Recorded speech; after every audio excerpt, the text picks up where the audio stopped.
That day, as I was sweeping the gate after returning from work, a very strange girl appeared. Without a single word of greeting, she walked straight up to me, uttered some baffling words, and then went straight into the house. Looking like a maid like this, it'd be strange if your husband didn't have a mistress. I've been married for nearly 3 years now. Not a long time, but long enough to understand many things about married life.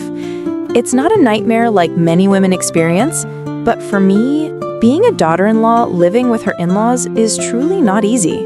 My husband's family only has one son, so it was inevitable that I would have to live with my parents-in-law. My husband also has an older sister, who is nearly 40 but still unmarried. I heard she once had a deep relationship that lasted almost 10 years, starting from her school days. The two families were very close, just waiting for him to finish his studies abroad before getting married. But no one could have expected it. A sudden accident took his life less than 2 months after he returned home. My sister-in-law is a doctor. You probably wouldn't find it hard to imagine her. An old maid, nearly 40, unmarried, and successful, so perhaps being difficult is a matter of course. How to put it? She isn't unreasonable, but her coldness and strictness make me hesitant to even approach her just from looking at her. Is there any daughter-in-law out there who is more afraid of her sister-in-law than her mother-in-law, like I am?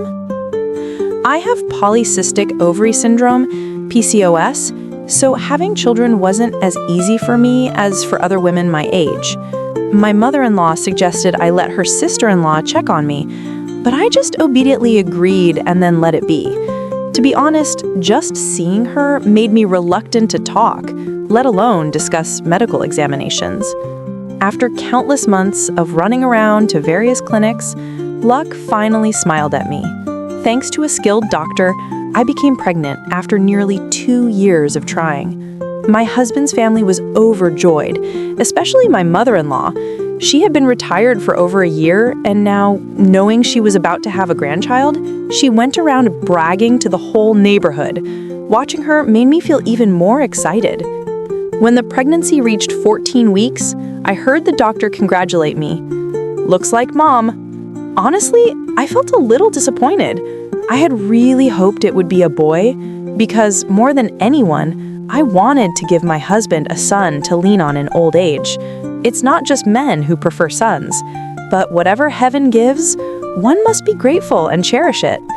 The journey for my child to find me was difficult, and the 9-month, 10-day journey was no easier. I had a threatened miscarriage when I was just under 5 months pregnant. From then on, I didn't dare go anywhere by motorbike. I only took taxis to work and back home. Our intimate marital life was also strictly forbidden because of it. At that time, I couldn't think of anything other than protecting my child. I believed our marital bond wasn't defined by just those few months. I believed he would understand and sympathize. But it turned out he didn't. It wasn't until I was more than 8 months pregnant that I discovered the bitter truth.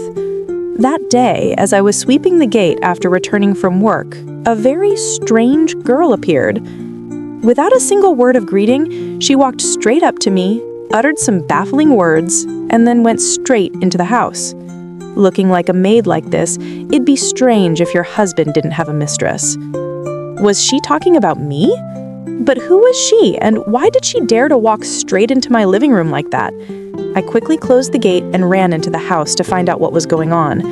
Everything was beyond my imagination. She threw a stack of pregnancy papers on the table, not forgetting to rub her belly as she spoke. "Your husband's son is already 19 weeks old. A woman like you is pitiful, really. But my child deserves to be in this big, beautiful house instead of the cramped rented room his mother is currently living in. I wonder where the grandmother is." Hearing her arrogant and self-satisfied tone, I held the stack of papers, my heart feeling like it had stopped. "My mother-in-law is busy. I don't know who you are, but I demand you get out of my house right now before everyone else gets home from work," I yelled at her, my voice on the verge of tears. She laughed loudly and became even more defiant. "If they come home, even better. We can consider it an official meeting with the paternal family. right, son?" I didn't know what to do when my sister-in-law, who had returned at some point, walked into the house. "Do we have a guest, Em?" As soon as my sister-in-law's voice rang out, I don't know why, but that Mistress immediately covered her face. I handed the pregnancy papers to my sister, unable to hold back my tears. "She says she's pregnant with peas," my husband's name. My sister-in-law, for some reason, walked straight up to the woman, knocked away her hand covering her face, and proceeded to kick her out.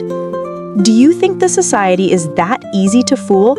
You might fool others, but you will never fool my family. Take these ridiculous pregnancy papers and throw them in the trash. Don't you ever let me see you lurking around here again. Watching my sister-in-law yell and the mistress run off in a panic, I was completely stunned. It turned out that woman, knowing my husband's family was well off, had gone to get fake pregnancy papers to quickly kick me out of the house. But she unexpectedly went to the exact clinic owned by my sister-in-law. If my sister-in-law hadn't come home at that exact moment, I probably wouldn't have known how to handle her.